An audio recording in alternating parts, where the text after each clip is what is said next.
les Russes ignorent la réalité de cette guerre. Et je dirais même que beaucoup d'entre eux préfèrent ignorer la réalité de cette guerre parce que si on... Voilà,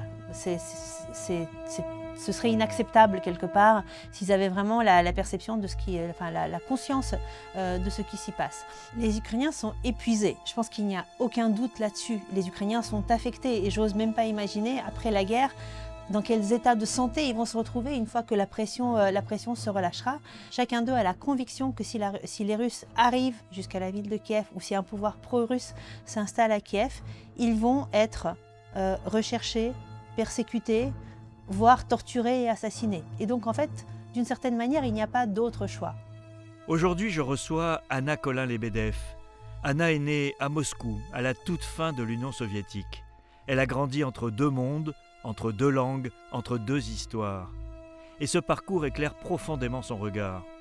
Aujourd'hui, elle est sociologue et politologue, maîtresse de conférences à l'université Paris-Nanterre et l'une des meilleures spécialistes de la Russie et de l'Ukraine. Depuis le début de l'invasion russe, elle cherche à comprendre ce qui se joue vraiment, pas tant sur le champ de bataille, mais dans les sociétés, dans les familles, dans les trajectoires individuelles. Une guerre vue de l'intérieur sur le temps long. Dans cette conversation, nous allons parler de la résistance et de la fatigue du peuple ukrainien, qui ne se résigne pas malgré des conditions de plus en plus difficiles. Nous parlerons aussi de la Russie de Vladimir Poutine, d'une société sous pression, fragmentée et souvent mal comprise à l'extérieur. Une discussion pour prendre le temps de comprendre cette guerre qui dure depuis déjà 4 ans et les deux pays qui la mènent. Bonjour Anna. Bonjour Pierre. Alors tu es sociologue, politologue, maîtresse de conférences à l'université de Paris-Nanterre et tu es une spécialiste du monde des sociétés post-soviétiques, donc y compris l'Ukraine et la Russie dont Surtout nous allons l'Ukraine et la Russie. Oui, dont nous allons parler ce matin et qui sont évidemment au cœur de l'actualité. Je précise que tu es né à Moscou à l'époque soviétique, donc, et tu es arrivé en France à quel âge? 14 ans. 14 ans. Mais oui. on était tout à la fin de l'URSS, juste quelques mois avant que le mur de Berlin ne s'effondre et voilà, peu de temps avant la dissolution de l'URSS. D'accord. C'est quand même une expérience marquante d'avoir une adolescence soviétique et ça aide, j'imagine, à comprendre aussi la suite. Alors je précise aussi que j'ai fait ta connaissance, entre guillemets, après l'invasion de l'Ukraine par la Russie en 2022, par les fils de tweets que tu faisais à l'époque, où tu étais très précise, très claire, très pertinente et très factuelle pour essayer de comprendre ou de donner à comprendre ce qui se passait à ce moment-là en Ukraine. Et ça a frappé tout le monde parce que d'abord, ces caractéristiques, la clarté, la précision, la pertinence ne sont pas forcément la caractéristique de tous les tweets, mais surtout, voilà, on essayait de comprendre ce qui se passait en Ukraine et tu as apporté cet éclairage qui, je pense, t'a fait sortir du monde académique où tu étais évidemment déjà connu, mais gagner un public beaucoup plus large. Que tu as fait depuis un livre qui s'appelle « Jamais frères, Ukraine et Russie, une tragédie post-soviétique » au Seuil, et qui est là aussi, je pense pour des gens qui veulent essayer de comprendre ce qui se passe dans cette région et dans cette guerre depuis déjà 4 ans, c'est fou de penser que ça dure depuis 4 ans, sont indispensables. Tu reviens d'Ukraine, tu étais il n'y a pas longtemps en Ukraine, est-ce que tu peux, pour commencer, peut-être rentrer dans le sujet, dire qu'est-ce qui t'a frappé aussi par rapport à tes voyages précédents dans la société ukrainienne 4 ans après le début de cette guerre? J'essaie d'aller en Ukraine régulièrement parce qu'en fait, à chaque fois que j'arrive 4 mois après la précédente visite, 3 mois après la précédente visite, je constate qu'il y a des choses qui sont là, que j'avais déjà observées, mais que ça change aussi énormément. Et ça change notamment dans la manière dont les Ukrainiens que je rencontre s'adaptent, trouvent de nouveaux moyens en fait de résister, trouvent de nouveaux moyens de mener leur vie quotidienne. Il y a aussi des choses qui se développent. Il y a en permanence, par exemple, et ça c'est assez inattendu, sur le marché éditorial, des publications nouvelles, des livres, des présentations de livres. On sent que c'est une société très paradoxalement, hein, c'est une société à la fois extrêmement affectée par la guerre, très résiliente dans la guerre, mais aussi en pleine effervescence. Et ça, c'est assez étonnant, c'est-à-dire qu'on a cette sensation que les Ukrainiens ont vraiment intériorisé l'idée que si leur vie s'arrêtait et se limitait véritablement juste à la survie quotidienne dans ce contexte de guerre, quelque part la Russie aurait gagné, aurait réussi à détruire ce qui fait en fait voilà, le cœur de la vie de chacun d'entre eux. Et donc il y a un attachement encore plus fort à avoir des activités différentes sortes d'activités culturelles, professionnelles, de développer des initiatives. Alors moi, c'est vrai que dans le domaine qui m'intéresse, je rencontre des gens qui agissent.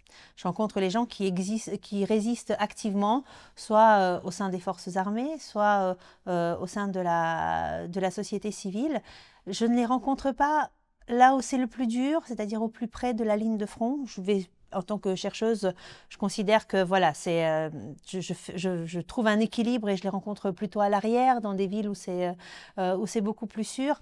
Donc c'est vrai que je ne vois pas en fait ce qu'est l'Ukraine sur la ligne de front. Celle-là, elle m'est assez inaccessible, mais je vois ce fond du pays qui à la fois sait qu'il est en guerre, sent la guerre tous les jours. Alors, par exemple, lors de ma dernière visite au mois de décembre, cette guerre de tous les jours, c'est les bombardements sur les villes, les alertes aériennes permanentes, plusieurs fois par jour. Aujourd'hui, par exemple, au moment où on enregistre cet échange, c'est le froid et c'est la frappe sur les infrastructures énergétiques qui a privé, y compris la capitale, non seulement d'électricité, mais de chauffage par un hiver très dur. Donc la guerre est là pour chacun des Ukrainiens, y compris à l'arrière. Je pense que pour certains d'entre eux, effectivement, ça provoque ça provoque des effondrements, ça provoque des problèmes de santé, on le voit également. Mais ce qui est assez incroyable, c'est la capacité d'énormément d'Ukrainiens, en fait, de se réinventer en permanence dans la guerre. Dans des choses qui peuvent être un peu paradoxales. Pour donner une idée d'une scène, par exemple dans la ville de Kiev, on est dans une période où partout en Europe, on est en préparation de Noël, il y a des vitrines, voilà, il y a des choses. À Kiev, il y a des coupures de courant. Le courant est donné 4-5 heures par jour. Le reste du temps, c'est des générateurs qui prennent le relais. Donc, devant chacun des cafés, il y a un énorme générateur qui bourdonne un peu en permanence. Mais le café est ouvert et Internet fonctionne. Et dans la sono diffuse les jingles, et les musiques de Noël, les Maria Carey et Jingle Bells. Et en même temps, on est assis avec des gens qui sont en uniforme militaire, qui sont des civils d'hier, qui sont aujourd'hui des combattants, et qui me racontent comment ils font face à une armée russe qui innovent en permanence en trouvant de nouvelles manières d'attaquer et eux, ils innovent en permanence en trouvant des nouvelles manières de riposter. Parce on a régulièrement une petite musique qui nous parvient en disant les Ukrainiens sont fatigués, ils tiendront pas, notamment à cause de ces coupures d'électricité, de chauffage, par moins 18, hein, c'est des hivers extrêmement rigoureux. Est-ce que c'est pas tout à fait ce que tu dis? Donc, pourquoi on a ce sentiment parfois que les Ukrainiens sont au bout du rouleau d'une certaine manière? Les Ukrainiens sont épuisés. Je pense qu'il n'y a aucun doute là-dessus. Les Ukrainiens sont affectés et j'ose même pas imaginer, après la guerre, dans quels états de santé ils vont se retrouver une fois que la pression se relâchera. Mais en revanche, ce que je n'ai jamais constaté chez mes interlocuteurs, c'est un changement de leur vision de la guerre, de leur vision de la nécessité de résister, parce que de toute façon, ils ne voient pas d'autres solutions. Chacun d'entre eux sait, et notamment ceux qui sont engagés dans la défense d'une manière ou d'une autre, chacun d'eux a la conviction que si les Russes arrivent jusqu'à la ville de Kiev, ou si un pouvoir pro-russe s'installe à Kiev, ils vont être recherchés, persécutés, voire torturés et assassinés. Et donc, en fait, d'une certaine manière, il n'y a pas d'autre choix. Je pense qu'on a là-dedans quelque chose d'absolument central. On a tendance à voir un arrêt de la guerre comme un changement de pouvoir politique. Un territoire qui était ukrainien devient russe, les gens changent de passeport. Voilà. Les Ukrainiens ont la certitude qu'en fait, c'est une logique de annihilation qui sera en voie d'aboutir si la Russie gagne. Et que donc, quelle que soit la dureté de la situation, situation, eh bien, il faut qu'ils trouvent un moyen de faire autrement. Et donc ça enclenche une dynamique très forte. Et ce sentiment, il est provoqué par quoi? Par ce qui s'est passé dans les zones qui ont été occupées puis reprises par l'Ukraine. Et donc, ils ont les récits de ce qui s'est passé lorsque les Russes sont arrivés. C'est cette idée qu'ils seront annihilés ou qu'ils seront persécutés? Il y a différentes choses.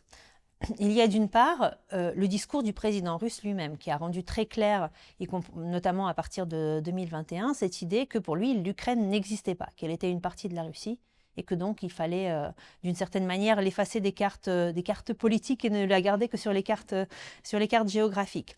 Il y a aussi la temporalité de la guerre. Et pour moi, il est central de rappeler en fait à chaque fois que pour les Ukrainiens, la guerre ne démarre pas en 2022, mais démarre en 2014. Alors aujourd'hui, ça fait un peu tarte à la crème de dire ça ne commence pas en 22, ça commence en 14. Mais en réalité, c'est central. C'est-à-dire que depuis 2014, les Ukrainiens qui pouvaient avoir des doutes en fait sur les intentions de la Russie ont eu vraiment l'impression qu'il y avait une continuité d'attaques et d'agressions de la Russie contre leur État, avec annexion de territoires souverains, avec déstabilisation, et que donc, en fait, ça s'inscrit en fait dans un projet beaucoup plus long. C'est pas une histoire qui concerne uniquement le Donbass. C'est pas une histoire qui concerne uniquement la zone de front. Et ça, je pense qu'ils en ont, la conviction de cela est très forte dans la société ukrainienne. Et puis, eh bien, il y a effectivement ce que tu disais, en 2022, au moment où l'armée ukrainienne libère les villages, dans un premier temps occupés par la Russie, et découvre les charniers, découvre les faits de violence, de torture, de viol à l'égard de civils. Là, il y a vraiment, c'est un choc immense. C'est un choc, enfin, c'est un des chocs successifs que subissent les Ukrainiens dans leur perception de la guerre, mais cette certitude qu'en fait, quel que soit qui que vous soyez, et les civils qui ont été assassinés en fait dans ces villages occupés par la Russie sont des civils tout à fait ordinaires, des hommes et des femmes, souvent d'un certain âge, qui étaient juste des passants, mais qui étaient soupçonnés, enfin voilà, ou qui de fait, accueillaient l'occupant avec une certaine résistance. Ils ont la certitude qu'en fait, se reproduira sur le reste de l'Ukraine ce qui s'est produit dans les villages d'Irpin et de Boutcha et ce qui continue à se produire dans les territoires que la Russie occupe militairement maintenant.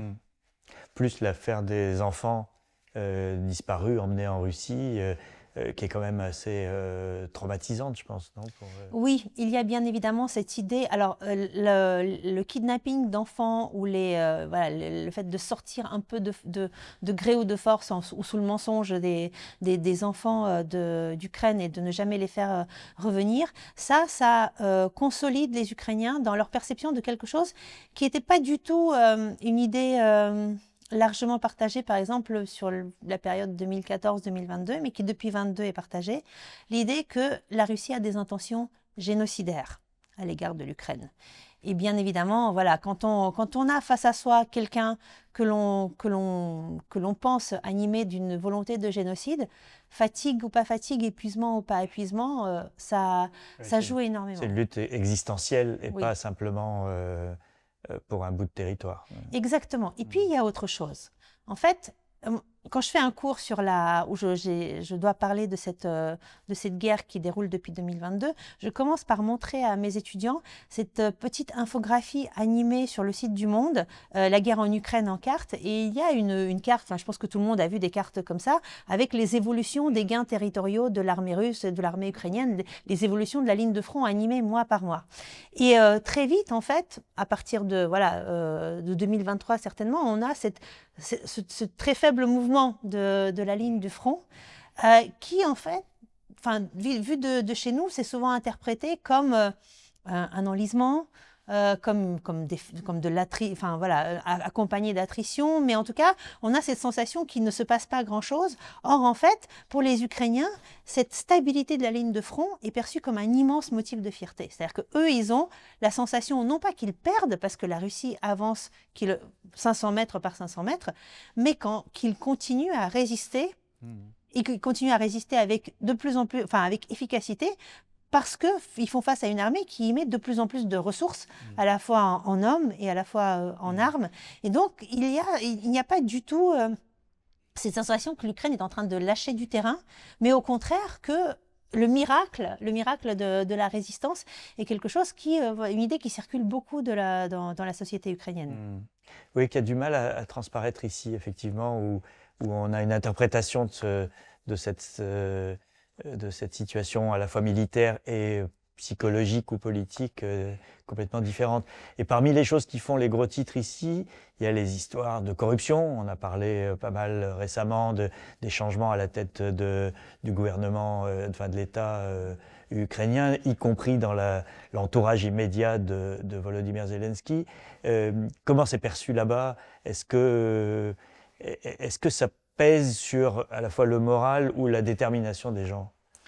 Alors, les Ukrainiens savent qu'il y a de la corruption dans leur pays. Je pense que ça, voilà, c'est un bon point de départ. Et ils savent aussi que une corruption enracinée dans la vie politique ne disparaît sans doute pas en une journée et qu'on va découvrir d'autres faits de corruption. Donc, quelque part, la découverte n'est jamais véritablement une surprise. Mais en revanche, ce qui est une surprise, et plutôt une bonne surprise pour les Ukrainiens, c'est de découvrir que, d'une part, ces faits sont révélés non pas par une investigation journalistique indépendante que l'État va ensuite contester, par exemple, non pas par une obscure ONG dont on ne sait pas trop quelles sont ses motivations, mais par une agence qui a une existence officielle, qui aurait pu faire l'objet de pression de la part de l'État, mais qui prend la parole, qui dénonce des personnes haut placées au sommet de l'État, que ces personnes sont limogées et mises de côté, et que les faits de corruption sont investigués. Alors maintenant, ils sont par exemple extrêmement vigilants pour dire « Ok, investiguez », mais on veut qu'il y ait des résultats et qu'il y ait une conclusion, que ce ne soit pas juste un procès qui traîne pendant 10 ans. Donc je dirais, paradoxalement, j'ai entendu des Ukrainiens me dire, cette affaire de corruption, c'est l'une des meilleures choses qui nous soit arrivée dans la vie politique depuis bien longtemps, parce qu'on nous montre bien que le système s'est assaini, parce qu'il est capable lui-même d'exclure, de juger ça non pas comme une partie du processus politique normal qu'on met sous le tapis, mais comme quelque chose d'inacceptable. Donc c'est vrai que voilà, ça c'est quelque chose qu'on a du mal à percevoir vu d'ici. On a souvent aussi posé la question, enfin, on m'a souvent posé la question à moi, par exemple, est-ce que ça va affaiblir Volodymyr Zelensky de savoir quelqu'un qui est très proche dans son entourage, voilà, qui soit accusé de faits de corruption. Ce n'est pas du tout ce qu'on a observé. Alors, il est certain que ce que ça confirme, mais ça non plus, ce n'est pas vraiment une surprise pour les Ukrainiens, c'est qu'il y a une exigence très forte vis-à-vis du pouvoir politique et une vigilance très forte de la population, les électeurs, les leaders d'opinion, les personnes qui prennent la parole, et elles sont extrêmement nombreuses en Ukraine, vis-à-vis de tout ce que Zelensky ou d'autres personnes dans la classe politique seraient susceptibles de faire. Mais c'était déjà là en permanence. C'était là avant 2022 où il y avait beaucoup de critiques adressées à ce président. C'est là depuis 2022 où en fait les Ukrainiens sortent tous une liste en disant « Moi j'ai un certain nombre de choses en termes de gestion du pays à reprocher à ce président, mais, et c'est là pour moi un signe plutôt de maturité politique, mais en tant que chef d'État en guerre, pour l'instant, je considère qu'il remplit bien son rôle et donc je le soutiens dans cette fonction qui est primordiale. Et pour le reste, on verra après. Et ça, c'est dit souvent avec un grand sourire. Et donc, on peut anticiper, par exemple, qu'une fois que un cessez-le-feu aura eu lieu, qu'un processus électoral se remettra en place sous une forme ou une autre, eh bien, il y a une contestation très vive du président Zelensky et ce sera parfaitement normal. Il n'y aura rien là-dedans qui puisse mettre en danger la démocratie ukrainienne.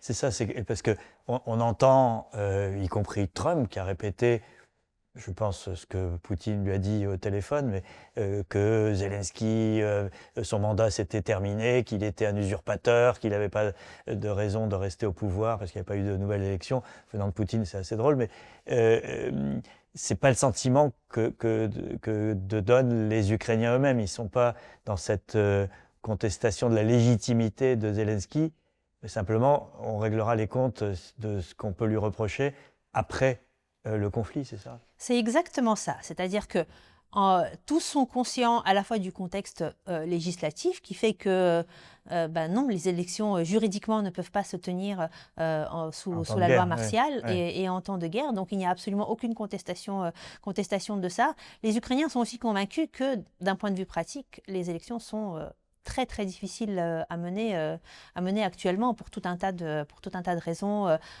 Beaucoup de citoyens ukrainiens à l'étranger, danger de rassembler des gens dans des bureaux de vote, danger de conduire y compris une campagne électorale, risque de manipulation par la Russie, savoir comment on vote dans les territoires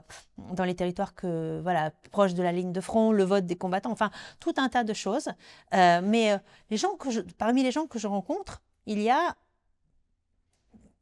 pas énormément de partisans fervents du président en place, mais tous sont capables en fait de faire la part des choses et de dire actuellement il est mon président et je ne conteste absolument pas sa légitimité. Et je dirais même que à chaque fois que Donald Trump va l'attaquer sur la scène internationale, la popularité de Zelensky bondit à l'intérieur du pays parce que les Ukrainiens se sont extrêmement humiliés que quelqu'un d'autre remette en cause leur choix, ce qu'ils considèrent encore être leur choix populaire. Ouais, c'est intéressant parce que c'est effectivement une perception assez faussée à l'extérieur sur ces questions de légitimité, de légalité même.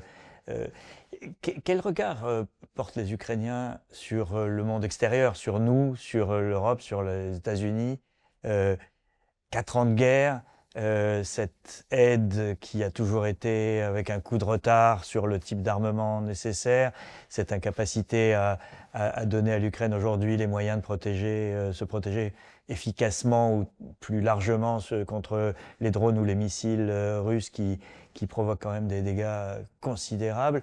Est-ce qu'il y a un cynisme, un désenchantement, une critique vis-à-vis de ces partenaires occidentaux de l'Ukraine? Alors, il y a un peu, c'est très composite et ça évolue aussi un peu. La reconnaissance vis-à-vis des partenaires européens et vis-à-vis des États-Unis aussi pour le soutien militaire apporté continue à être grande. Et c'est vrai que moi, souvent, quand je fais des entretiens avec des gens que je n'avais jamais rencontrés auparavant, ils commencent par me dire qu'ils sont extrêmement reconnaissants aux pays européens de cette aide, avec l'espoir que je le transmettrai ensuite en rentrant en France. Ça y est, c'est fait. Je pense que le soutien politique et le soutien politique continu, cette fois-ci des Européens, est quelque chose qui est extrêmement important pour les Ukrainiens, dont la crainte, en fait, à partir de 2022, a été d'être mis de côté, d'être oublié, d'être lâché en pâture à la Russie. Mais je pense que plus cette guerre avance, plus il y a il y a des choses nouvelles qui se mettent en place. D'une part, plus que jamais, les Ukrainiens ont la conviction de payer le prix de la défense des pays d'Europe de l'Ouest, d'Europe du Nord, de l'Union européenne. Qu'en fait, l'adversaire de la Russie, fondamentalement, comme la Russie, le pouvoir russe ne cesse de l'affirmer, c'est l'Occident collectif, plus ou moins les États-Unis en ce moment. Voilà, c'est pas évident de savoir, mais en tout cas, les Européens certainement. Or, en fait, les Ukrainiens ont la sensation de résister seul, enfin en tout cas que le sacrifice financier est peut-être du côté européen, mais le sacrifice humain, lui, est du côté des Ukrainiens, et que donc ils sont extrêmement attachés à continuer à nous dire attention, en fait, c'est vous qu'on est en train de protéger, cette guerre vous concerne également, et vous êtes la prochaine étape, vous êtes la prochaine marche que franchira la Russie si elle n'est pas affaiblie, si on la laisse faire, si elle n'est pas vaincue. Donc il y a ça. Et puis, il y a autre chose également. Et ça, j'ai vu véritablement le changement s'opérer un peu sous mes yeux sur ces dernières années. Les Ukrainiens ont aujourd'hui la conviction qu'ils ne sont plus véritablement le partenaire junior, en fait, de leurs partenaires européens, mais qui sont devenus indispensables.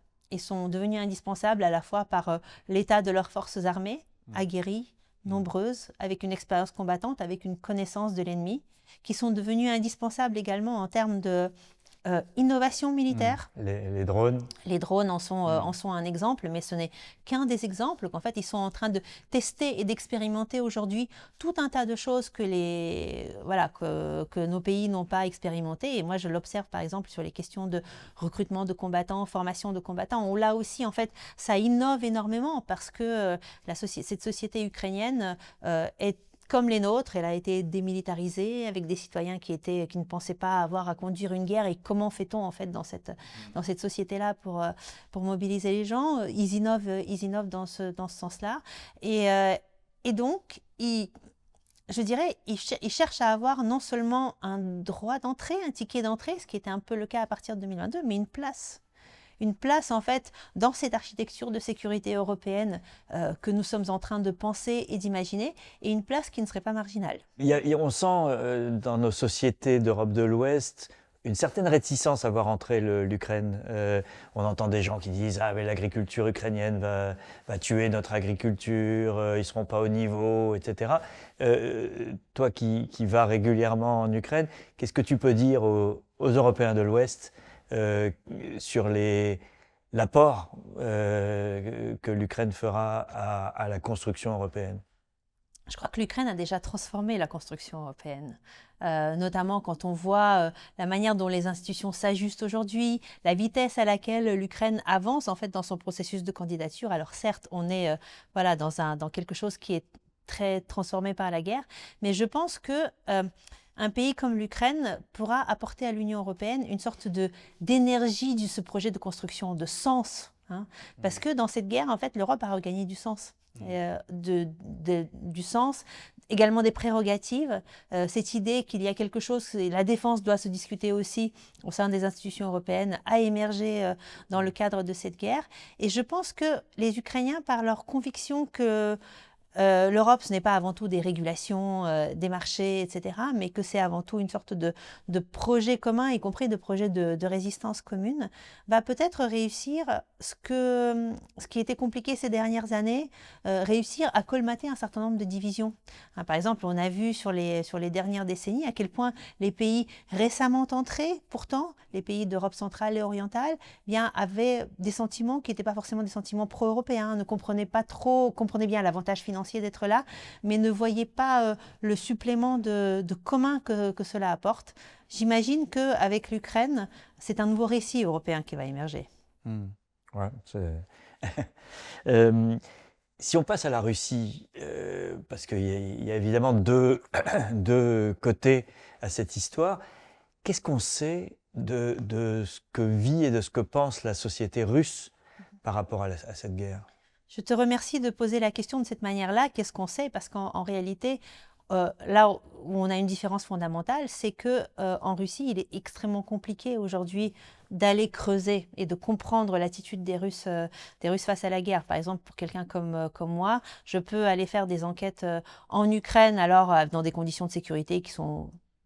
Voilà, on est sur un terrain de guerre, mais en même temps, en Russie, c'est d'autres conditions de sécurité qui sont en jeu. Les chercheurs ne peuvent plus travailler. Les chercheurs étrangers ne peuvent plus travailler, mais les chercheurs russes ne peuvent pas non plus travailler dans la mesure où le discours sur la guerre, la critique du pouvoir, les opinions dissidentes sont aujourd'hui criminalisées. Et donc, compliqué de savoir.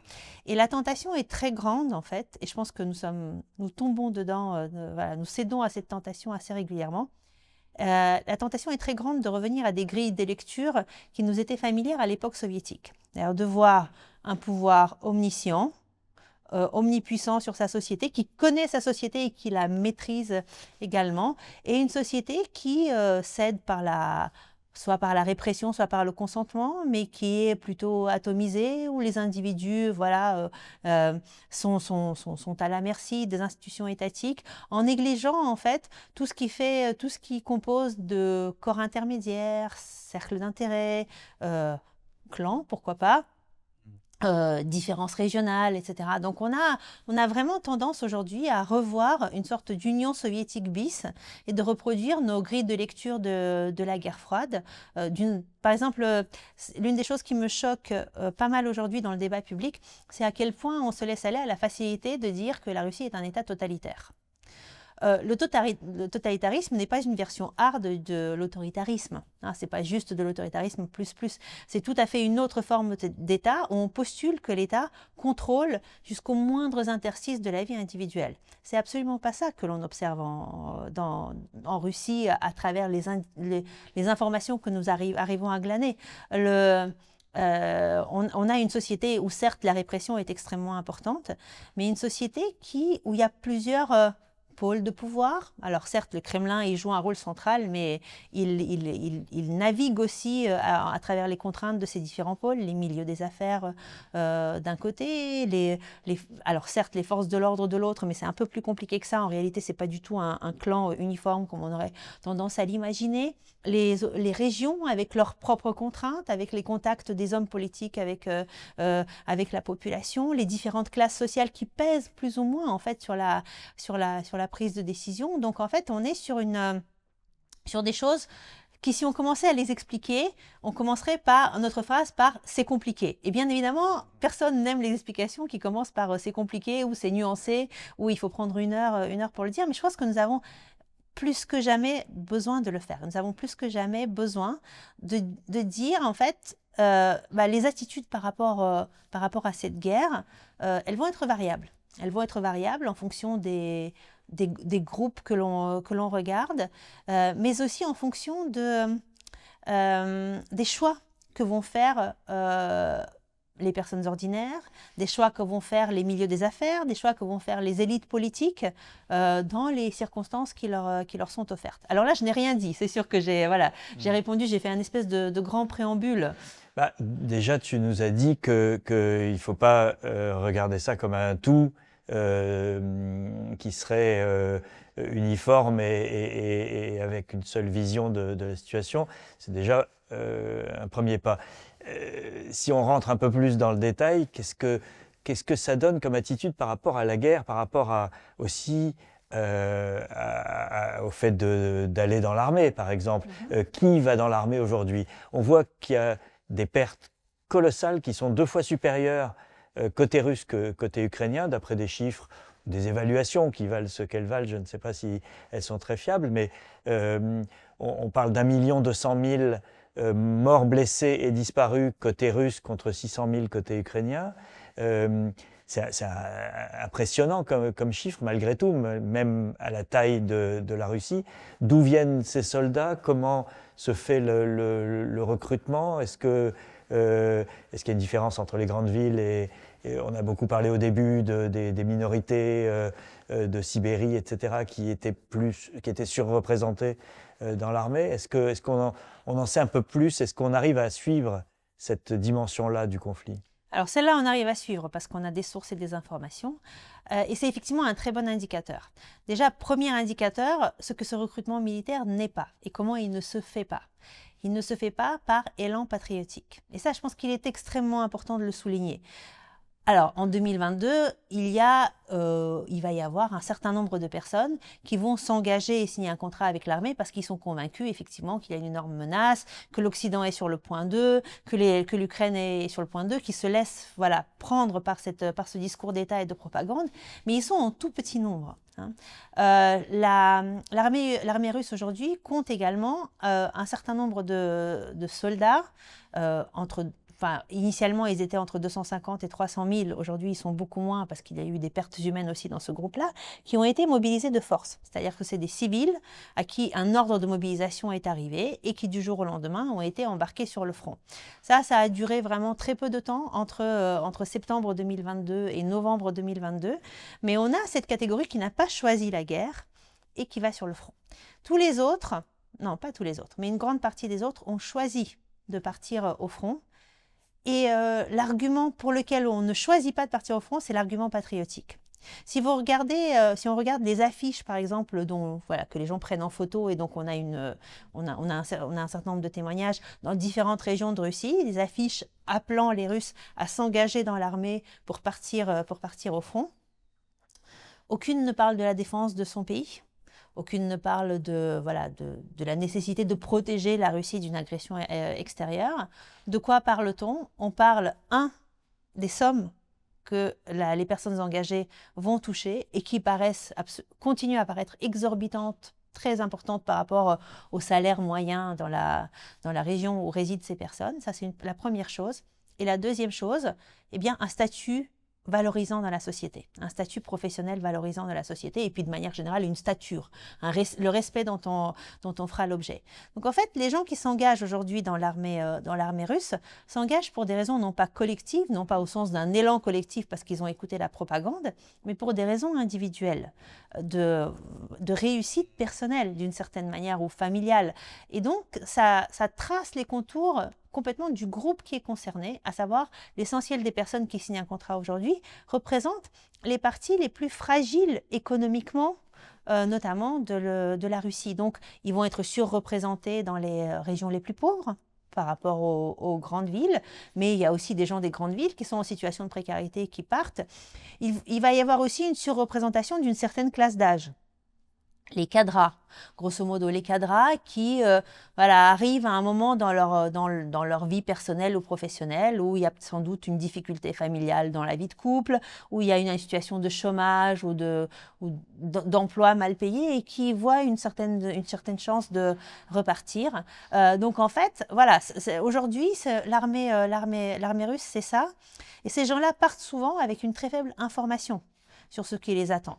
Beaucoup sont convaincus qu'ils vont combattre 1 an parce qu'ils signent un papier pour 1 an et qu'ensuite ils vont rentrer chez eux. En réalité, les contrats sont à durée indéterminée tant qu'on est sous les conditions de mobilisation décrétées par le président russe. Beaucoup ne savent pas qu'ils ne seront sans doute pas très bien formés, qu'ils ne seront pas très bien armés. On leur promet de rester à l'arrière, ils sont envoyés en zone de front. On a énormément de témoignages de violence dont ils font l'objet au sein de la part de leurs propres officiers, de l'extorsion par exemple, pour ne pas être envoyés combattre en première ligne. Il y a de nombreux témoignages de ça. Et il y a aussi un certain nombre de combattants qui sont recrutés par la force. Parce que sans doute, le recrutement volontaire ne suffit pas. Et ça, je pense que, vous voyez, la Russie arrive à recruter, mais n'arrive sans doute pas à maintenir le flot.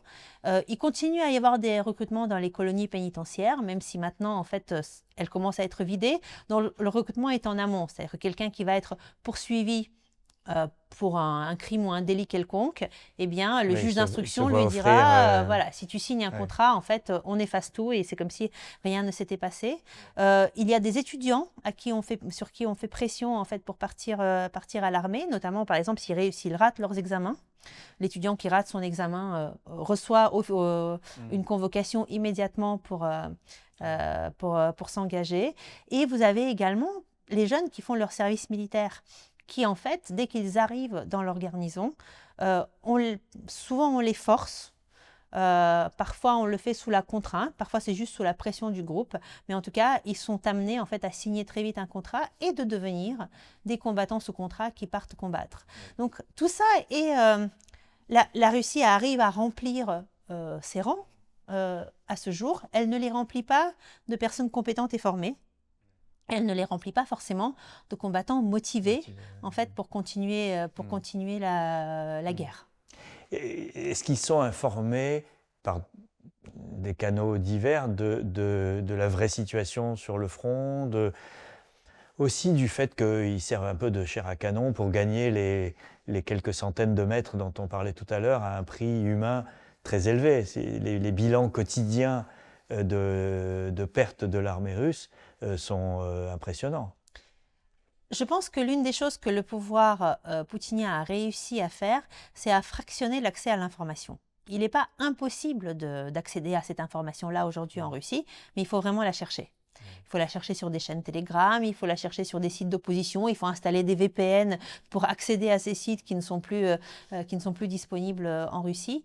Et donc, les Russes ignorent la réalité de cette guerre. Et je dirais même que beaucoup d'entre eux préfèrent ignorer la réalité de cette guerre parce que si on... Voilà, ce serait inacceptable quelque part s'ils avaient vraiment la perception de ce qui... Enfin, la conscience de ce qui s'y passe. Donc et puis pareil, l'armée russe recrutant dans les catégories les plus fragiles, c'est pas forcément des gens qui ont le même rapport à l'information qu'un urbain lettré habitant dans une des grandes villes du pays. Donc il y a des gens qui savent, bien évidemment, mais il y a toujours suffisamment de gens en fait qui ont l'impression de tomber des nues en découvrant ce qui s'y passe. Ouais. Tu avais travaillé autrefois sur les comités de maires de soldats à l'époque de la guerre de Tchétchénie, et qui était une forme de résistance, de circulation d'informations aussi, de solidarité à l'intérieur de la société, à un moment un peu traumatique quand même. Cette guerre était d'une brutalité folle. Rien de tel aujourd'hui. Qu'est-ce que ça signifie que les raisons pour lesquelles ça s'était produit à l'époque ne se reproduisent pas aujourd'hui, ou que le degré de contrôle de l'État est plus fort? Quelle est ton explication de l'absence de ce phénomène d'organisation, d'une certaine manière, de la société? Alors déjà, première chose, le fait que ces comités des maires de soldats aient été extrêmement actifs pendant ces dizaines d'années post-soviétiques, parce que ça ne s'est pas limité aux guerres en Tchétchénie, mais de manière générale au fait de violation des droits de l'homme dans l'armée russe, nous montre bien qu'on n'est pas face à une population qui serait prête à accepter n'importe quelle violence de la part du pouvoir politique et n'importe quel conflit armé. Et je pense que ça, il faut vraiment le souligner. C'est-à-dire qu'on a vraiment tendance, moi je lis de plus en plus aujourd'hui sur la Russie, cette idée que la violence, le fait de subir la violence est intériorisé, qu'il y a une sorte d'habitude, qu'il y a une sorte de fatalisme par rapport à ça. Non, on voit bien que il y a des moments où dans la société, ça proteste. Alors pourquoi est-ce que ça ne peut pas protester de la même manière aujourd'hui? Il y a pour moi deux explications. La première, tu l'as mentionné, c'est effectivement le contrôle de l'État, mais le contrôle surtout de deux choses. D'une part, la disparition du pluralisme politique qui fait que il n'existe plus aujourd'hui d'acteurs politiques, de députés, de candidats à une présidentielle qui puissent endosser la parole, par exemple, de ces combattants et de leurs familles et de dire « ça suffit ». Ce qu'il y avait à l'époque des guerres en Tchétchénie. Vous aviez la possibilité d'utiliser la compétition politique à l'intérieur du pays pour qu'un politicien critique l'autre et se saisisse de ce thème de la guerre. Et vous n'avez plus non plus, ce qui a disparu également, c'est la possibilité de faire appel aux médias. Les médias n'ont plus l'autorisation de relayer en fait des informations relatives à la guerre, même si ça va continuer à circuler par des canaux clandestins. Donc ça, c'est le premier élément qui fait que même si des protestations existent, elles ont une difficulté à se structurer dans l'espace public et surtout de faire prendre conscience aux Russes qu'il ne s'agit pas de leur expérience individuelle, par exemple pour ceux qui ont un proche au front, mais qu'il s'agit de quelque chose de collectif à grande échelle et que voilà, il faut le traiter comme tel. Et le deuxième élément, c'est que le pouvoir russe a tiré un certain nombre de leçons des protestations liées à la guerre en Tchétchénie. Les guerres en Tchétchénie, ce qui avait provoqué beaucoup la colère en fait des Russes, c'est le fait d'envoyer des tout jeunes soldats, des jeunes en train de faire leur service militaire de 18 à 20 ans, sans préparation sur le front. Ils étaient perçus comme des enfants. Vous vous rappelez, nos enfants est une phrase qui est un peu présente dans l'actualité liée à des questions de guerre aujourd'hui en France, depuis que notre chef d'état-major a parlé de la possibilité de perdre nos enfants.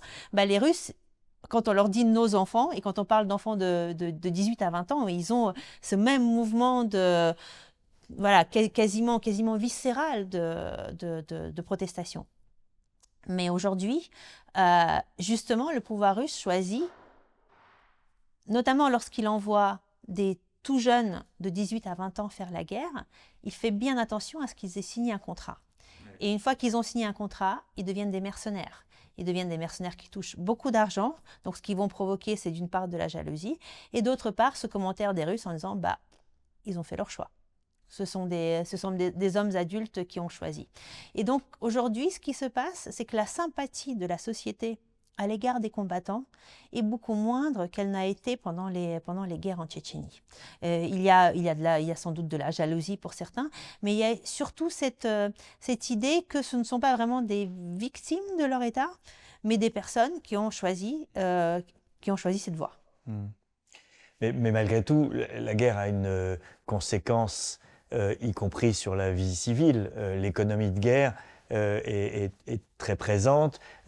Poutine vient d'augmenter de 2 points le taux de TVA parce que les recettes des hydrocarbures sont en baisse.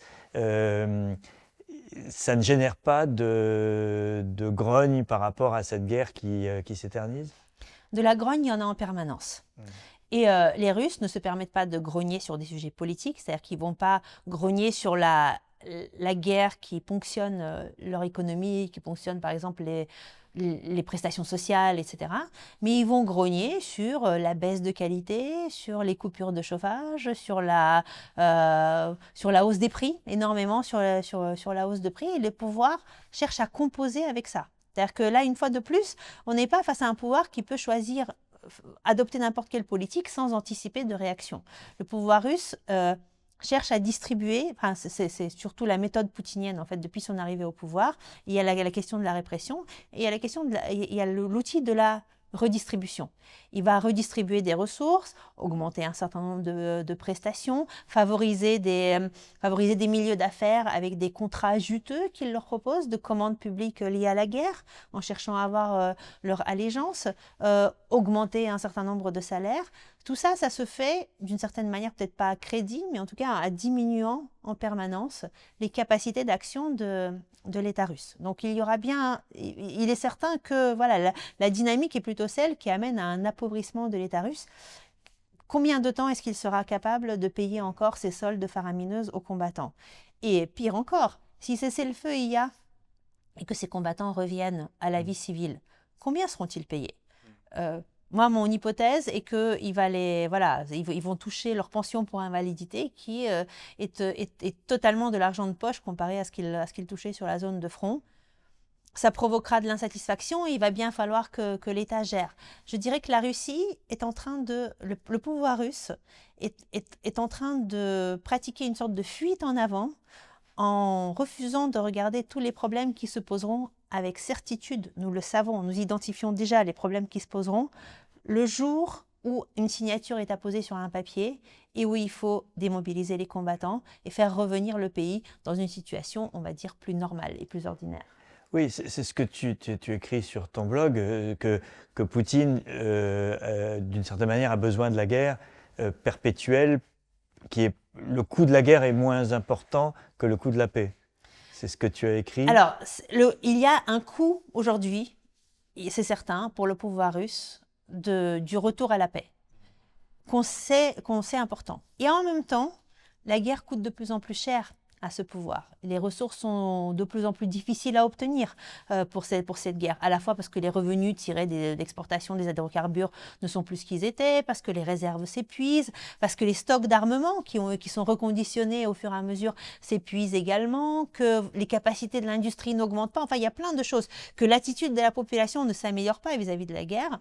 Et donc, on est dans une situation où le pouvoir russe se dit qu'il a absolument besoin que ça s'arrête, d'une certaine manière, mais en même temps, s'arrêter va engendrer de nouveaux coûts. Donc on est dans ce moment d'équilibre et de choix où les deux options sont coûteuses. Alors, à mon sens, si je me plaçais à la place du président russe, que je préfère ne pas faire, l'option la moins coûteuse d'une certaine manière, c'est de continuer une guerre de basse intensité. Un conflit enlisé, gelé, qui ne mange pas autant de ressources de l'État, mais qui en même temps permet de garder en fait cette mainmise de l'État sur la société en temps de guerre, de garder les combattants sur le front, de garder une production d'armement, mais pas de continuer à la vitesse à laquelle les pratiquent aujourd'hui. Est-ce qu'on est capable d'évaluer quelle est la part de la société russe qui adhère au narratif du pouvoir qui est, en gros, c'est la continuité de la Grande Guerre patriotique, donc la Seconde Guerre mondiale, et que la guerre d'Ukraine, on est dans cette lignée des guerres nécessaires à la Russie pour sa survie dans sa grande histoire. Est-ce que c'est un discours qui est pour la galerie, ou est-ce qu'il y a une part de la population qui adhère à cette vision à ce narratif, comme on dit aujourd'hui? Le pouvoir russe remplace une vraie interprétation de la guerre et du sens de la guerre par cette référence à l'histoire. À l'idée de dire qu'on est dans la continuité de la lutte contre le nazisme, c'est une manière d'éluder le problème et de ne pas raconter ce qu'est la guerre actuellement et surtout pourquoi on se bat en fait. Parce que l'éradication du nazisme ukrainien, en fait, on ne voit pas trop ce que ça veut dire dans cette confrontation notamment avec l'Occident qui est décrite. Donc je pense que c'est très ambigu aux yeux des Russes que L'enseignement de l'histoire n'a pas été d'une très bonne qualité en Russie non plus sur ces dernières décennies poutiniennes, avec les archives fermées, avec un retour à une écriture beaucoup plus soviétique de l'histoire. Je ne pense pas que les Russes soient capables de se repérer non plus dans les arcanes et de dire, voilà, non, la Seconde Guerre mondiale, ça n'a pas été que ça, ce que vous voyez dans les manuels. Par contre, on peut estimer la part de la population qui considère que cette guerre est juste et qu'il faut la continuer. On a des enquêtes très intéressantes qui sont conduites par des instituts de sondage indépendants qui posent des questions en parallèle aux Russes. Ils leur demandent en premier lieu, est-ce que vous êtes pour la poursuite de la guerre ou pour des négociations et un processus de paix, d'un côté.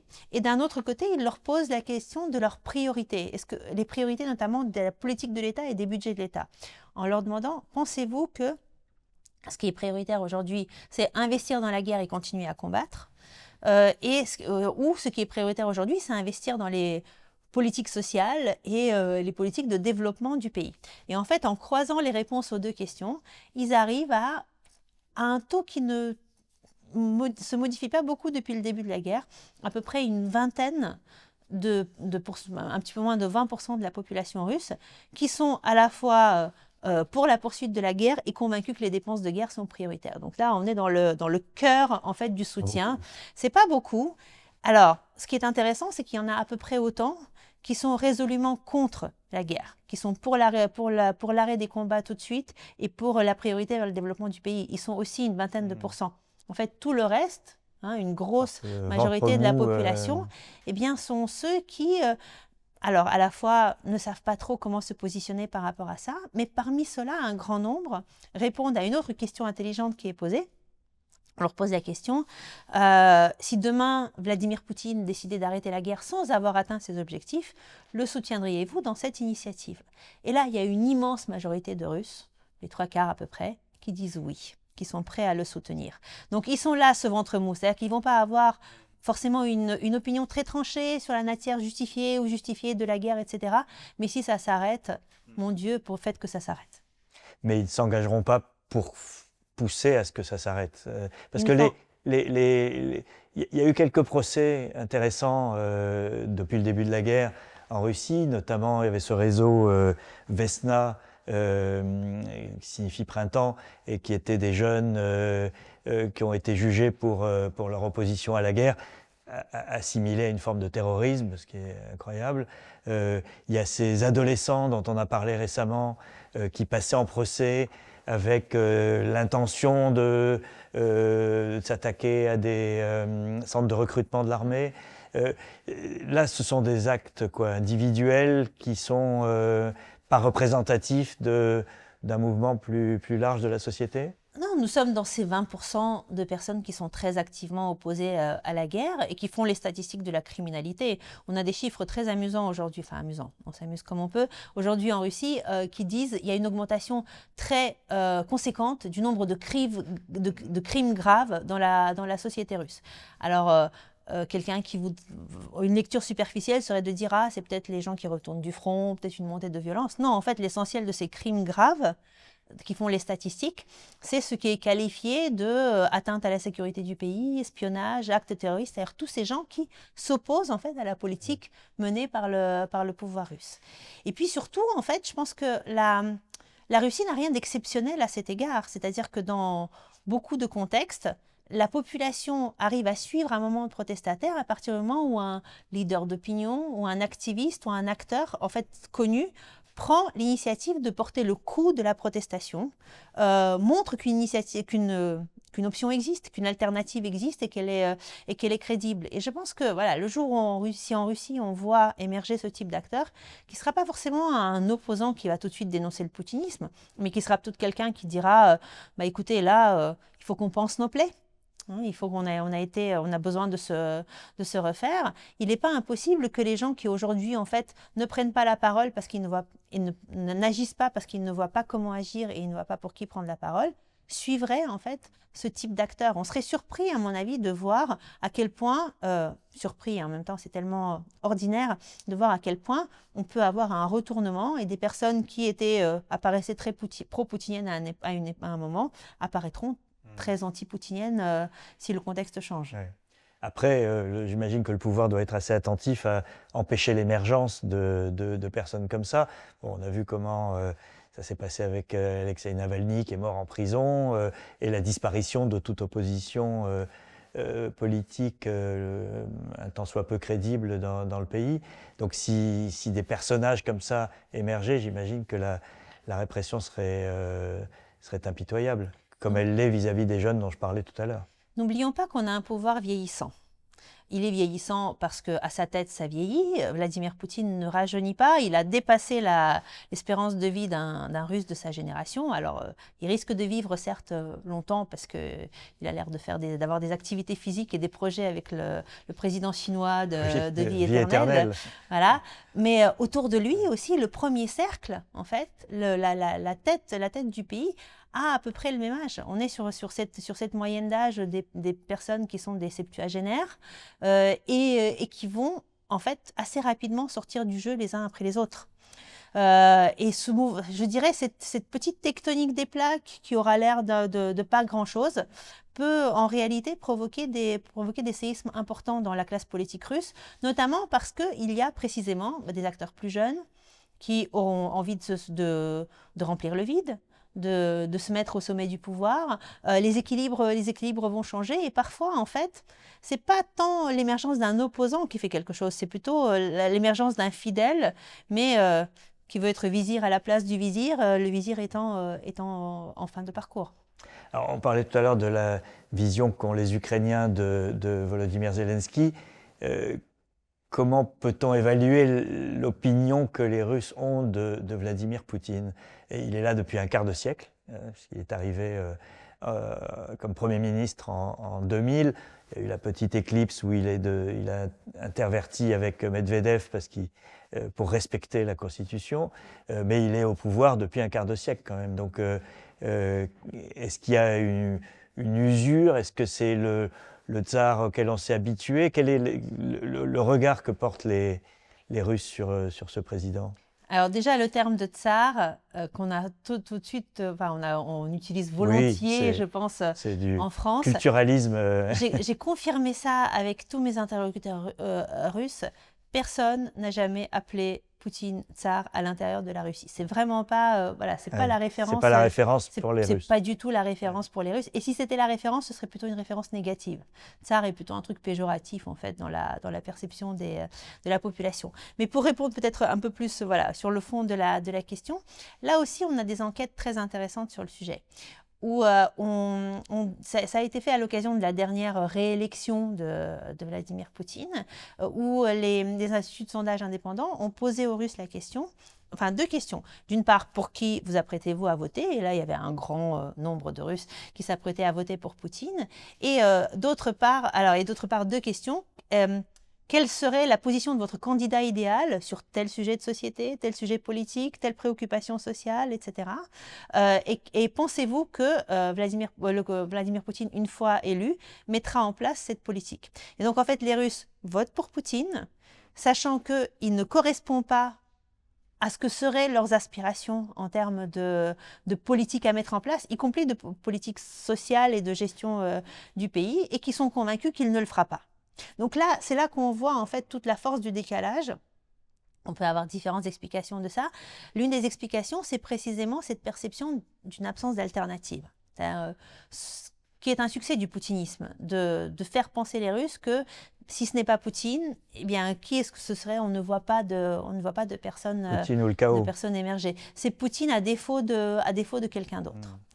Et je pense également que la situation de guerre et notamment notre approche de la Russie, un discours très simpliste sur la Russie que nous pouvons avoir parfois, vont aussi souder, sans doute, un certain nombre de Russes autour du président Poutine en disant, il est présenté sous les traits d'un diable avec ses cornes, nous sommes présentés sous les traits d'une population zombifiée et soumise, par réaction, tout simplement par colère, ils peuvent être amenés en fait à devenir beaucoup plus solidaires de leur pouvoir qu'ils ne l'étaient auparavant. Et il y a aussi une stratégie de désoccidentalisation. C'est Pierre Lévy, l'ancien ambassadeur de France à Moscou, qui vient de publier un livre sur ces années pendant la guerre d'Ukraine, puisqu'il venait d'arriver quand la guerre a éclaté. en 2022, l'invasion. Il parle de cette désoccidentalisation, donc ce fossé qu'on essaye de creuser entre la Russie et l'Occident, ou en tout cas l'Europe. Je ne suis pas convaincue de la réussite de ce projet. Ce qu'on constate, en fait, ce n'est pas tant une désoccidentalisation du pays, parce qu'en réalité, les références des Russes restent en grande partie des références européennes. En tout cas, elles n'ont pas été remplacées par un tournant vers la culture chinoise, vers par cette idée que l'avenir de la Russie serait en fait dans des partenariats qui seraient de l'autre côté. Mais dans un particularisme russe orthodoxe Oui, alors moi j'y vois plutôt, plus qu'une désoccidentalisation, j'y vois une sorte d'archaïsation d'un certain nombre de pratiques à l'intérieur de la société. La société russe avait beaucoup évolué en fait sur les décennies post-soviétiques. Elle ne s'était pas seulement occidentalisée, elle avait cherché à avancer dans l'éducation, dans la santé, dans la manière de penser la vie urbaine, dans l'économie, mais également dans les forces armées. Dans les forces armées, il y a eu énormément de réformes. Et ce que l'on voit aujourd'hui, c'est une sorte de retour en arrière sur tout ce qui ont été les acquis. Et ces acquis étaient des acquis d'humanisation plus que des acquis d'occidentalisation. Alors de fait, les partenaires étaient occidentaux, mais je pense que le sens, il était là. Il n'était pas dans l'alignement avec l'Occident, mais dans l'idée de construire une société plus juste. Donc aujourd'hui, l'archaïsation qui passe par un repli sur soi a lieu. On va, par exemple, nier tout ce qui est l'apport des sciences formulées en Occident pour la prise en charge des personnes psychiquement vulnérables. Voilà, il va y avoir, on observe des choses comme ça, ou du traitement d'un certain nombre de catégories sociales. Le discours sur l'homosexualité, le traitement des groupes LGBT, là aussi, on a une sorte de retour en arrière et d'archaïsation par lequel le pays est de fait enfermé. Je ne suis pas convaincue que les Russes, eux, aient oublié en fait ce que leur avait apporté cette ouverture et cette modernisation de la société à partir des années 90. Et la place de la religion, parce que c'est un des piliers quand même du pouvoir sur lequel s'appuie Vladimir Poutine. C'est un pilier politique qui ne correspond absolument pas aux pratiques de la société. Là aussi, c'est intéressant parce que c'est un peu une idée reçue que nous avons en voyant Poutine planter des cierges, le patriarche être à côté de lui, en voyant l'Église aussi pousser un certain nombre de ces demandes, comme par exemple la limitation de l'avortement, etc. Mais quand on regarde en réalité la pratique religieuse des Russes, je dirais les Russes sont...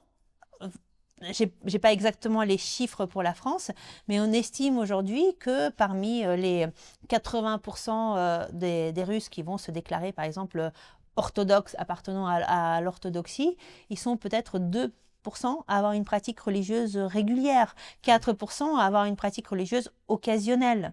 Et un certain nombre d'entre eux vont déclarer qu'ils ne croient pas en Dieu. Dans la pratique, en fait, dans la vie quotidienne des Russes, leurs relations familiales restent extrêmement laïques, très peu imprégnées par la religion. C'est quand on est à Moscou, dans les églises, on voit quand même beaucoup plus de monde qu'en France dans la journée. Avec une ferveur qu'on ne voit plus tellement dans nos pays.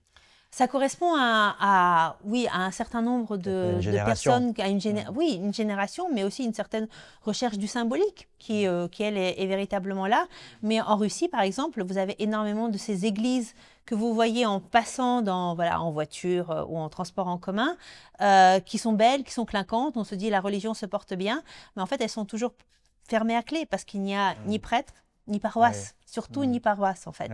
Donc ça, c'est une des difficultés d'ailleurs de l'Église orthodoxe, c'est-à-dire qu'elle n'arrive pas, elle arrive à formuler des choses très radicales et obtenir en fait une adhésion politique, mais elle ne va pas forcément imprégner ses pratiques dans une population qui a été quand même formatée par 3 générations d'athéisme d'État. Donc c'est pas quelque chose qui est dans les mémoires familiales, c'est quelque chose qui est nouveau, qu'il faut réapprendre et qui est plutôt en décalage avec tout ce qu'a été la vie des Russes jusqu'à maintenant. L'un des sujets de débat dans nos sociétés sur la Russie, c'est sur la nature de cette guerre. Timothy Snyder, l'historien, parle de guerre coloniale. Est-ce que c'est le bon mot ? Sur l'Ukraine. et aussi sur la vision de Poutine et l'intention de Poutine. Est-ce que s'il prend l'Ukraine, est-ce qu'il va s'arrêter là? Est-ce qu'il va continuer pour essayer de reconstituer cette sphère d'influence dans ce qu'était l'ex-URSS? Toutes ces questions, elles participent aussi d'une difficulté à comprendre ou à appréhender le personnage et ce qu'il a dans la tête. Est-ce que tu vois plus clair, toi, après 4 ans de guerre, sur la véritable motivation de Poutine dans cette affaire? C'est vraiment compliqué. Je pense que là, je vais botter en touche un peu en disant, en réalité, il nous faut beaucoup plus de recul que ça pour qualifier déjà la guerre. Sur la nature coloniale ou non coloniale, c'est une question extrêmement intéressante. Et c'est très intéressant qu'elle émerge d'ailleurs, parce que l'on soit dans une situation coloniale ou pas, le fait de la percevoir comme coloniale, par exemple pour les Ukrainiens, ça a en soi des conséquences. Ça a des conséquences sur leur manière de combattre, sur leur manière d'envisager l'après-guerre. J'avais tendance à dire au début de la guerre, si pour les Ukrainiens cette guerre est coloniale, on ne résout pas une guerre coloniale par le tracé d'une ligne de démarcation avec des territoires d'un côté et de l'autre. C'est pas comme ça que ça se termine, une guerre une guerre de lutte contre une guerre de recolonisation. Je pense que si nous avons autant de difficultés aujourd'hui à identifier les objectifs poutiniens, en tout cas on fluctue dans nos interprétations. Dans certains cas, on va dire c'est un contrôle sur l'Europe, dans d'autres cas, on va dire c'est la reconstitution de l'Union soviétique, ou encore on va dire c'est une lutte pour les territoires du Donbass pour offrir une victoire à sa population. C'est aussi parce qu'ils sont malléables en fonction du contexte dans lequel Poutine parle et l'interlocuteur auquel il s'adresse. Je dirais que effectivement, aujourd'hui, la focalisation sur les territoires du Donbass me semble plus conjoncturelle que fondamentale. C'est pas de ça que Vladimir Poutine a besoin, mais il a besoin d'un symbole qui montrerait en fait sa domination sur l'Ukraine dans la guerre. Je ne suis pas convaincue non plus qu'au moment où en fait, Vladimir Poutine lance à la fois la guerre un peu sous couvert et hybride qu'il mène en 2014 à l'est de l'Ukraine, il sache exactement où il veut aller et jusqu'où il veut aller. J'ai l'impression que, voilà, à ce moment-là, on a l'impression qu'il essaye et puis il voit jusqu'où est-ce qu'il arrive à pousser. Et si c'est toute l'Ukraine, eh ben, c'est toute l'Ukraine. Si c'est tout l'Est, c'est tout l'Est. Je ne suis pas convaincue non plus qu'à partir de 2022, en fait, il y avait une vision claire de s'arrêter aux frontières, ne conquérir que le territoire ukrainien. Il est certain qu'il y avait une prise de contrôle de toute l'Ukraine qui était en jeu, puisque vous aviez des débarquements des forces armées à Kiev pour décapiter l'État ukrainien. Mais je ne suis pas convaincue, je ne sais pas du tout quel était le plan russe sur l'au-delà. Et je pense que bon, d'une part, si je ne sais pas, c'est sans doute que je ne suis pas compétente sur le sujet et j'avoue complètement que l'exercice de l'anticipation de la stratégie poutinienne n'a jamais été véritablement mon fort. Donc je parle avec de grandes réserves. Mais je dirais, si on veut avancer à partir de là, on peut se dire que cette ambiguïté de l'interprétation des intentions poutiniennes peut être un guide pour nous. C'est-à-dire qu'on peut partir du principe qu'en fonction du type de résistance qu'il rencontre, de la détermination qu'il rencontre, ou au contraire du mou, du flou, du doute, de l'ambiguïté qu'il croise en avançant sur son chemin, eh bien l'intention pourra se reformer. Les opportunités, si les opportunités se présentent, je pense que Poutine peut tout à fait aménager, l'État russe peut aménager ses intentions pour profiter d'une opportunité et aller plus loin qu'il ne le pensait auparavant. Donc quelque part, définir les intentions poutiniennes, la balle est dans notre camp, et peut-être pas tant que ça dans le camp de la Russie. Avec cette question qui est fondamentale, qui est si demain il y a, comme le prévoit ce plan, la définition d'une frontière avec le Donbass entier ou en partie devenu russe, plus la Crimée évidemment, est-ce que c'est la fin du conflit ou est-ce que c'est qu'une étape dans un conflit plus vaste et plus long? Et cette question, personne n'est capable d'y répondre aujourd'hui. En tout cas, les Ukrainiens, eux, sont capables d'y répondre et disent ceci, si une négociation aboutit à quelque chose, ce sera l'étape d'une bataille, ce sera un cessez-le-feu qui sera la fin d'une phase de la guerre, mais certainement pas la fin de la guerre elle-même. D'ailleurs, quand je suis en Ukraine, par exemple, je le sais, mais je suis à chaque fois surprise à quel point les agitations et les gesticulations autour des négociations, des rencontres, des plans, etc., passent complètement au-dessus de la tête des Ukrainiens qui sont engagés dans la défense. Et quand je leur pose la question, ils me disent « Écoutez, si on perdait du temps avec chacune de ces étapes, enfin voilà, on n'avancerait pas. Nous, on a une guerre à conduire. Probablement que nos enfants auront aussi des efforts militaires à faire pour faire face à une Russie qui sans doute sera également belliqueuse à notre égard. Donc eux, ils se projettent dans un temps extrêmement long où ceci n'est qu'une étape. L'une des craintes des Ukrainiens aujourd'hui, c'est que précisément, on prenne un cessez-le-feu comme la résolution de la guerre, qu'on voit la question territoriale comme une question cruciale, alors que pour eux, c'est une question, c'est un prétexte en fait, utilisé aujourd'hui par la Russie pour pousser ses pions et déstabiliser encore plus l'Ukraine. La crainte que nous, on s'en lave les mains, qu'on soupire un grand coup, il n'y a plus de morts civiles par des bombardements. Bon, bah, on peut désormais légitimement passer à autre chose, et qu'on laisse à la Russie le temps de reprendre des forces, de remobiliser une population autour d'un nouveau projet de guerre, qu'on laisse l'armée russe se renforcer, l'économie russe se consolider parce qu'on voudra bien reprendre les relations économiques, et que la prochaine phase soit encore plus violente et encore plus meurtrière que celle-ci. Ça, c'est une grande crainte côté ukrainien, mais en tout cas, il y a véritablement la certitude que ce qui se joue en fait dans ces négociations, c'est pas cette histoire de territoire. Hein, c'est vraiment pas le territoire. Et je dirais que c'est étonnant à quel point nous, par exemple, dans nos commentaires, on parle énormément du Donbass comme point d'achoppement, alors que le réel point d'achoppement et le réel point crucial pour les Ukrainiens dans ces négociations, alors certes, il y a l'idée de ne pas donner des territoires que la Russie n'a pas conquis militairement, mais il y a surtout l'idée de ces garanties de sécurité. Et quand on dit garantie de sécurité, tout d'un coup, au niveau de nos commentateurs, il y a une espèce de, voilà, il y a beaucoup plus de flou, parce que les territoires, c'est un sujet qui concerne l'Ukraine, et je dirais uniquement l'Ukraine et la Russie d'une certaine manière. Les garanties de sécurité, c'est une balle qui est dans notre camp. Et face à cette balle qui est dans notre camp, je pense qu'on est beaucoup plus mal à l'aise, en fait, pour dire des choses. Parce que ce que les Ukrainiens demandent aujourd'hui, il y a eu des enquêtes récentes faites en Ukraine fin décembre, non, mi-décembre, qu'est-ce que j'ai raconté, mi-janvier. Donc vraiment très récemment, sur c'est quoi pour vous les garanties de sécurité qui justifieraient, en fait, qu'on signe un cessez-le-feu. Il y a la présence d'armées occidentales avec un vrai mandat sur le territoire de l'Ukraine. Il y a un réarmement beaucoup plus massif et des armes fournies beaucoup plus massivement en fait aux Ukrainiens. Ce qu'il y a un petit peu moins, enfin beaucoup moins même que précédemment, c'est la volonté d'adhérer à l'OTAN. Et ça, je pense que pour moi, c'est un indicateur intéressant. Avant, les Ukrainiens voyaient l'adhésion à l'OTAN comme une garantie de non-agression de la part de la Russie et une garantie de sécurité. Beaucoup moins aujourd'hui. J'ai l'impression que ce n'est pas uniquement parce qu'ils pensent que cette adhésion est improbable, mais peut-être que l'image de l'OTAN comme défenseur potentiel, comme alliance fiable, a aussi dégringolé dans les yeux des Ukrainiens. Mais donc, du coup, ça met la balle très concrètement dans le camp de nos États et de nos sociétés. Européens, oui.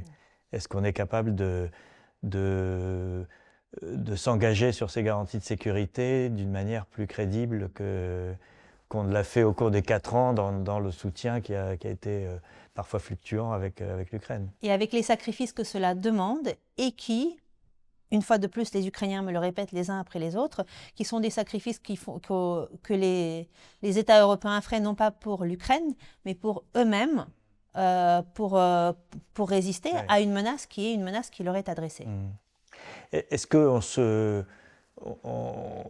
trompe, ou est-ce qu'on s'est beaucoup trompé sur Poutine? Parce que pendant très longtemps, on a eu Chirac et Schröder, par exemple, qui ont été les meilleurs amis de Poutine.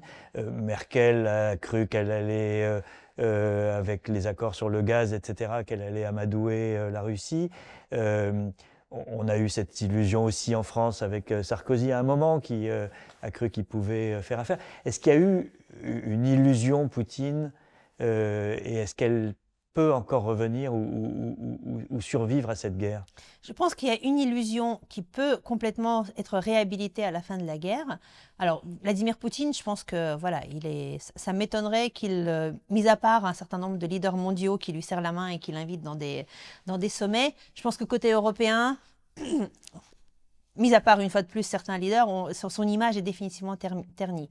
En revanche, ce qui continue à être extrêmement prégnant, c'est cette idée que l'économique prime sur le politique, que le gain en fait économique pour l'État, mais aussi pour l'enrichissement personnel, va forcément inciter un acteur politique puissant à changer ses allégeances, adopter son comportement. C'est sur ça que s'est construite notre relation avec la Russie.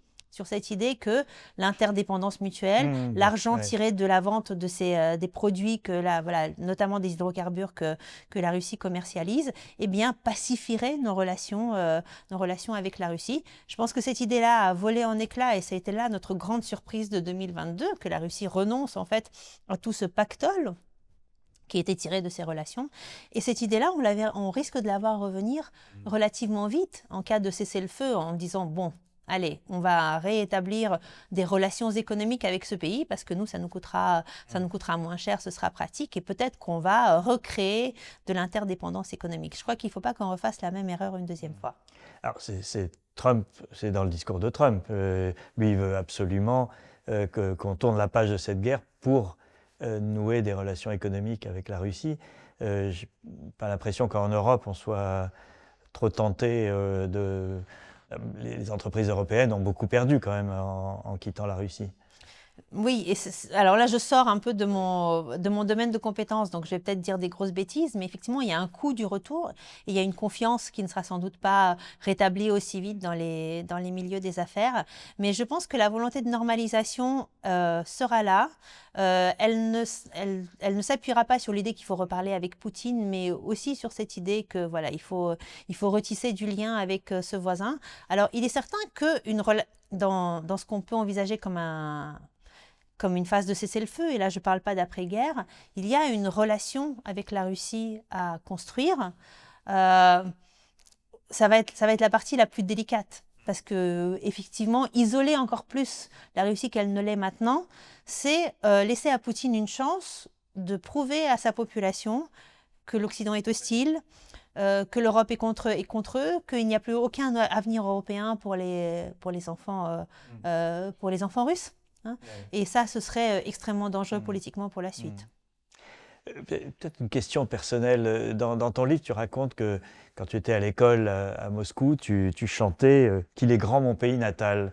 Et quand tu repenses à cette période et à la guerre entre ces deux pays, l'Ukraine et la Russie, qui faisaient partie d'un seul ensemble quand tu grandissais, comment tu regardes ça? Est-ce que c'est quelque chose qui te semble impossible par rapport à la vision que tu pouvais avoir à l'époque, qu'on t'inculquait à l'époque soviétique? Ou est-ce que tout ça n'était qu'une illusion et est-ce que ça existait ou est-ce que ça a été qu'une illusion au bout du compte? Parce que le titre de ton livre, Jamais frère, il y a quand même un point d'interrogation. Oui, oui, c'est certain. Je pense qu'on ne peut pas nier qu'il y a eu du commun. La question, c'est la nature de ce commun. Est-ce que c'était, quelle était la part qui était effectivement partagée? Quelle était la part de la modernisation qu'ont connue conjointement, en fait, en Union soviétique, l'Ukraine et la Russie?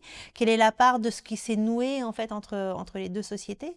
Je pense que si l'histoire avait tourné autrement et politiquement, la Russie avait évolué autrement, cette relation aurait aussi connu d'autres développements. Il y avait, j'en suis convaincue, un autre chemin à suivre pour sortir de ce rapport inégalitaire entre le centre et la périphérie, parce qu'on ne peut pas nier cette domination de Moscou sur la totalité de ses périphéries et cette inégalité en fait entre les vues de Russie entre les Russes et les autres.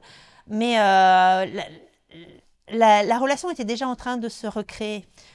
Chacun des pays avait suivi son chemin. Il y avait vraiment un retour sur le passé soviétique qui pouvait être critique de chacun des deux côtés. Et ce qu'on critiquait, c'est notamment ça, ces logiques d'oppression et de domination. Ça aurait pris du temps. On voit très bien le temps, les décennies que prend la sortie d'un rapport colonial, par exemple, entre une colonie et son ancienne métropole, y compris dans les situations où ça se passe pacifiquement.